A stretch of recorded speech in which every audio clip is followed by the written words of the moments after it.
And that's a memo. Now, for the top story tonight, two reports on Iraq. The first on Obama's dilemma. The second on the actual fighting there. Joining us from Philadelphia, Fox News analyst and Obama supporter, Dr. Marc Lamont Hill. Am I making any mistakes here in my analysis, Doctor?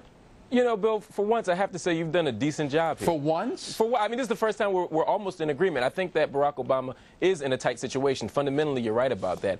I don't think, though, that it's late enough in the game to call him a flip-flopper just yet.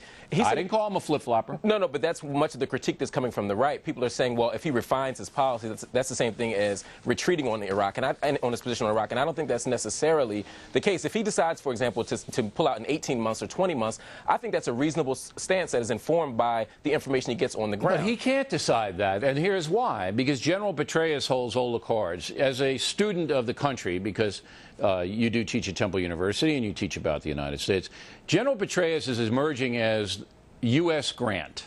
In the Civil War, Lincoln could not find an aggressive general to win the war until Grant was appointed as head of the Northern armies. Now Petraeus is winning the war in Iraq. Obama has to do what General Petraeus tells him to do. He can't go against General Petraeus. He can't. I think he has to have a responsible response to General Petraeus, but there are many military experts, there are many people on the ground, Republican and Democrat, who believe that we could have a responsible withdrawal within 18 or 24 months. And so if he follows that, I think he'll be okay. The problem here is if he decides that he's not going to immediately redeploy troops, but he decides to wait a year or two. Because if he does that, he's going to be seen as someone Well, 18 to 24 months is a year or two. Look, here's the situation. I'm saying a year or two beyond what he said. A year or two beyond what he said. But see, the situation is out of Barack Obama's hands. This is why it's fascinating. It's out of his hands now. He got there. He just as we talked last night to Medea Benjamin, the Code Pink woman, he got there largely on the far left's fundraising and enthusiasm. You would agree, correct? Absolutely. No doubt about that. But now he is taking the major issue of the far left, and if you read the far left crazy blogs today, they are going nuts, okay? Because he knows, Barack Obama is smart enough to know, he cannot go against General Petraeus, who has, as I said, emerged as a hero in this country. He has the confidence of Americans in Iraq now, but not Barack Obama or either John McCain. But this goes back to the point that I've been making all along. Although I think that Barack Obama is a much better choice than John McCain, I've always said that he's a centrist masquerading as a leftist. And so all of these positions, whether it's public financing, whether it's Iraq, he's slowly moved in a different direction because he's a pragmatist. Isn't that deceitful, though? If he really is a centrist and not a leftist, and his voting record is the most liberal in the Senate, isn't that deceitful? It's like I said to you a few weeks ago after the Father's Day speech. I think that he is a politician. He is not the change agent. To me, Barack Obama is the best of a bunch of political siblings, not an entirely new breed of candidate. We have to have our eyes wide open when we vote for Barack Obama or John McCain. They're both people who say that they're mavericks and they're going to change everything, but in actuality, they're both people who change their position. They're both people who are political pragmatists. I do think Barack is the best, but this